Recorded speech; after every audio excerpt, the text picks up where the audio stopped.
Pernah nggak sih kalian ngerasa yakin 100% soal sesuatu, taunya salah total? Nah, hari ini kita bakal bongkar cara kita belajar, dan kita mulai dari sebuah kisah nyata yang aneh banget. Saking anehnya, kisah ini mengubah cara kita memandang pengetahuan itu sendiri.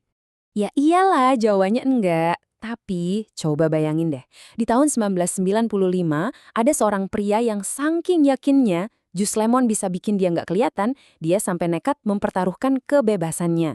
Dan ternyata kisahnya yang super konyol ini justru membuka rahasia besar tentang cara kerja otak kita semua.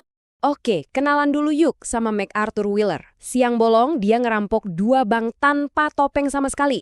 Modalnya, cuma pistol dan keyakinan buta kalau jus lemon di mukanya itu bisa jadi semacam jubah gaib. Logikanya, kalau jus lemon bisa jadi tinta tak terlihat di kertas, ya pastinya bisa juga dong di wajah. Sebuah lompatan logika yang fatal banget. Udah ketebak kan, rencananya gagal total. Polisi gampang banget nangkep dia setelah rekaman wajahnya yang jelas banget itu tayang di berita malam.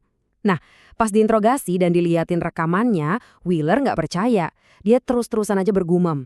Tapi kan saya pakai jusnya. Dia tuh nggak lagi akting, dia beneran tulus. Dan justru itu yang bikin kasus ini jadi aneh banget.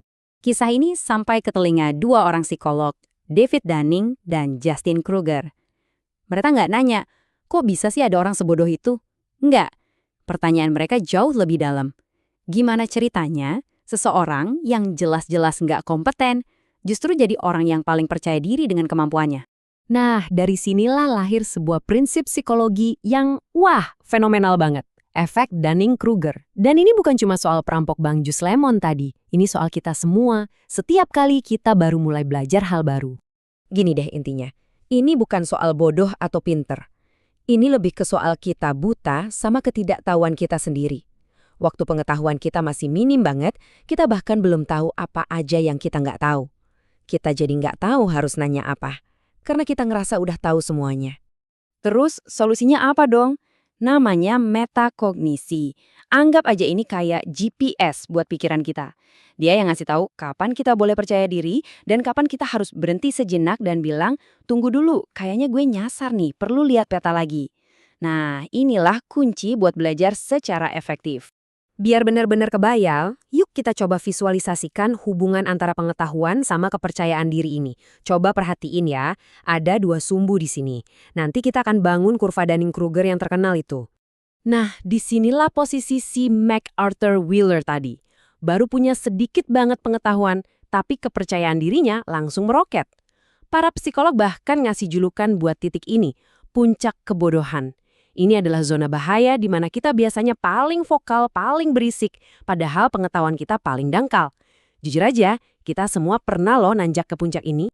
Slide ini ngerangkum semuanya. Jadi setelah puncak kebodohan tadi, seiring kita nambah ilmu di sumbu horizontal, kita mulai sadar, wah ternyata rumit banget ya subjek ini. Disitulah kepercayaan diri kita di sumbu vertikal anjlok, masuk ke lembah keputusasaan. Banyak orang nyerah di sini. Tapi, kalau kita bertahan, kepercayaan diri kita bakal tumbuh lagi, dan kali ini tumbuhnya di atas fondasi keahlian yang beneran, bukan sekedar ilusi. Oke, kita udah paham nih masalahnya. Jadi gimana caranya biar kita nggak kejebak di puncak kebodohan dan bisa mulai nanjak ke arah kebijaksanaan sejati? Tenang, sains punya jawabannya. Ada 3 teknik belajar super ampuh yang bisa jadi pemandu kita. Anggap aja 3 teknik ini tuh satu paket sistem. Ini bukan trik sulap, tapi cara belajar yang emang sejalan sama cara kerja otak kita. Yuk kita bedah satu persatu. Ini nih, kebiasaan kita semua. Baca ulang catatan sampai kita ngerasa, oke, ngerti-ngerti. Padahal itu cuma ilusi keakraban doang. Belajar yang sebenarnya itu terjadi pas kita tutup buku, terus nanya ke diri sendiri. Oke, tadi poin-poin utamanya apa aja ya? Usaha buat mengingat kembali itulah yang bikin informasi benar-benar nempel di otak. Dan ini buktinya, bukan omong kosong. Lihat deh grafiknya. Kelompok yang paling sedikit baca tapi paling banyak nguji diri, cuma baca sekali tapi tes 3 kali, ternyata bisa nginget materi 2 kali lipat lebih banyak seminggu kemudian. Kesimpulannya radikal banget. Proses nguji diri sendiri itulah proses belajarnya, bukan cuma sekedar baca-baca doang. Nah, ini adalah musuh bebuyutan dari sistem kebut semalam alias SKS. Otak kita tuh kayak otot, butuh waktu istirahat buat jadi lebih kuat. Jadi, belajar sedikit-sedikit tapi rutin, misalnya sejam di hari Senin, Rabu, sama Jumat, itu jauh lebih efektif daripada belajar 3 jam nonstop. Setiap kali kita coba ingat lagi materi setelah ada jeda, kita tuh kayak ngasih sinyal ke otak. Info ini penting, jangan dibuang. Teknik yang satu ini mungkin kedengarannya agak aneh. Kan rasanya lebih enak ya, ngerjain soal yang tipenya sama berulang-ulang. Tapi ternyata jauh lebih efektif kalau kita campur aduk. Daripada ngerjain 10 soal balok, terus 10 soal kerucut, lebih baik kerjain soal balok, kerucut, prisma, terus ulangin polanya. Kenapa?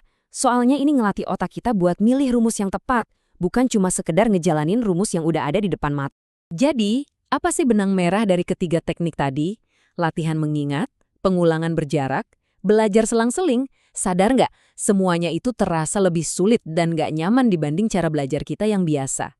Nah, ternyata disitulah kekuatannya. Para ilmuwan punya istilah keren buat ini. Kesulitan yang diinginkan. Coba pikirin deh, ngangkat beban yang enteng nggak bakal ngebentuk otot. Kita butuh beban yang menantang. Nah, otak kita juga gitu. Perasaan, aduh kok susah ya pas lagi belajar, itu bukan tanda kita gagal. Tapi justru tanda otak kita lagi nge-gym dan ngebentuk koneksi yang kuat. Belajar yang terasa gampang, seringkali justru belajar yang sia-sia. Jadi, ya inilah pilihannya. Kisah perampok jus lemon tadi adalah pengingat yang keras kalau ilusi pengetahuan itu nyata dan bahaya. Tapi sains udah ngasih kita peta buat keluar dari ilusi itu. Pertanyaannya sekarang, kita berani nggak buat nempuh jalan yang lebih sulit, tapi hasilnya nyata ini? Karena pada akhirnya pilihan itulah yang membedakan antara sekadar merasa tahu dan benar-benar tahu.